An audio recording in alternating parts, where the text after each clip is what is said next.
What's up, YouTubers? So before we get started with this video, on Get Up, they're going to be talking about the Western Conference Finals between the Denver Nuggets and the LA Lakers. So let's see what they have to say about that. Conference Finals. We will get that going tomorrow night for you in the NBA. LeBron and the Lakers are underdogs for the third straight series this postseason. Denver currently a 5.5-point favorite for tomorrow night's Game 1 at home. This, of course, is a rematch of the 2020 West Final when LA beat the Nuggets in 5 games. Okay, and so let's get into this here. Woj, I will start with you. How did the Lakers get here after starting the season 2-10? Well, most importantly, Greeny, they finally got a healthy LeBron James and a healthy Anthony Davis together. Exactly. For a significant stretch. But at the trade deadline, the moves that the Lakers made to fortify the supporting cast around those two players, bringing in D'Angelo Russell, certainly Rui Hachimura prior to the trade deadline, Jared Vanderbilt. This became a roster that all of a sudden built around those two players, had some versatility, had some depth.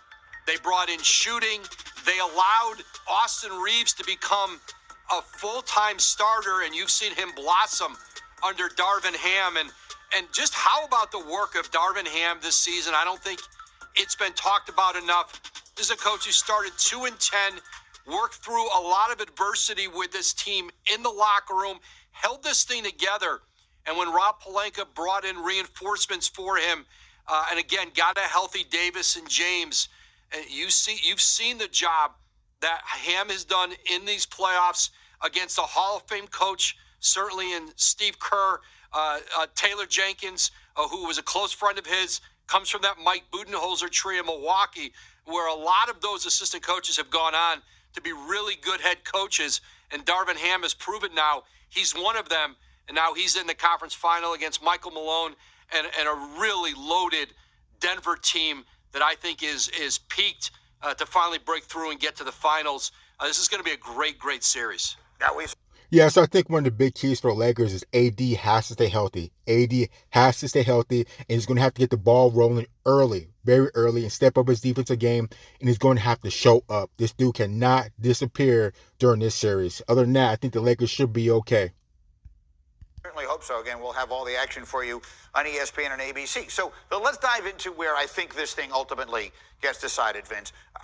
Nikola Jokic is the least celebrated all-time great player in the league because of where he plays and maybe because of the style he plays. It's not that pretty to watch. It's not like watching Vince Carter play in his prime. Let's put it that way. But to call it effective would be the understatement of the century. No one can do anything with this guy. But Anthony Davis can do things that almost no other big in the league can do either. So talk me through this matchup, Vince, because it feels to me like the series will be decided, as great as LeBron is, by the matchup of Jokic and AD. So I'm going to start with Jokic. Exactly. And the thing about Jokic is every time he steps on the floor, the guy that's guarding him is probably, I don't want to say more athletic, extremely more, like extreme. Yes. Like I'm talking about next level. Correct. And he finds a way because of his IQ. And that's and you have to have discipline to guard a guy like that, because you can match up and you see, you hear guys with a big tub of lard and this, that, the fourth, he can't jump, but he just outsmarts you, and he's patient. Like people guarding Luka. You have to be patient because they play at their pace. Anthony Davis, he's so athletic. He can start an offense. I mean, he can run the offense. He can get out and run. And that's going to be the challenge for Jokic, is getting back and finding him in transition. Now, the thing that is going to be difficult is defensively. Anthony Davis' ability to stretch the floor is going to be the key, because when that paint is open, that's when now Reeves and Russell and all these guys and LeBron can get into the paint. But Anthony Davis has to be careful with foul trouble. Yes. That's going to be the key to me, because Darvin Ham has not used his other bigs that he has. So when he gets in foul trouble, where do you go there? Now you're going to move LeBron over to the 5. I don't know. You always talk about wearing LeBron down. That's going to wear him down trying to guard that big fella. Is the concern of That's true, and I also think Denver Nuggets can outsmart AD. And if I was the Nuggets, I would look to take advantage of AD's brittleness and rough that guy up. Give that guy the business. Beat him up, because the slightest little nickel scratch or whatever, that guy is going down. And I definitely would take advantage of that if I was the Denver Nuggets. about foul trouble, and then, I hate to even say it out loud, but with Davis, you're always concerned about him getting injured. If it's a little nick here, a little nick there, and the next thing you know, he can't go, and that's when they're Exactly. really finished. But this feels like such an opportunity for Anthony Davis, Of doesn't course. it? There was a moment in time when he was the answer to the question, if you're starting an NBA franchise right now, you could have any player in the league. People were saying Anthony Davis. But no one is saying that now. But this feels like his chance. If he outplays Jokic in this series, he's back. And the Lakers go to the finals, Davis is back. Yeah, he's back, right. And there was also a time where ESPN did a ranking that they do every year at the start of a season of the top 100 players in the league. He was number 2. LeBron James was number 1. Think about that also for a moment. But this is not like the bubble matchup, where they also had Dwight Howard coming off the bench. Yep. They also had JaVale McGee coming off the bench. A lot of bodies to throw at Jokic to wear him down. As we saw with DeAndre Ayton in the previous series, Jokic wore Ayton down. And that's your biggest concern with the Lakers, is Anthony Davis not only has to give you 25, 30 on this end of the floor, but he's got to guard Jokic 24/7.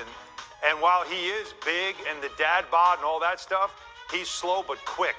And so you always are on alert. It will be mentally exhausting. It will be physically exhausting if Anthony Davis has to spend exclusively all his time defensively on Jokic. I want to give you one thing to That's what I'm saying. Anthony Davis, he's going to have to come out. He's going to have to come out fighting. He can't have a slow game. He can't start balling out in the third or fourth quarter. He's going to have to come out from out the gates, taking care of business against a Joker. He cannot let this man start the ball rolling and start putting in work against AD.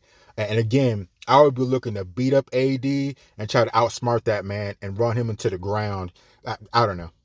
And just think about this.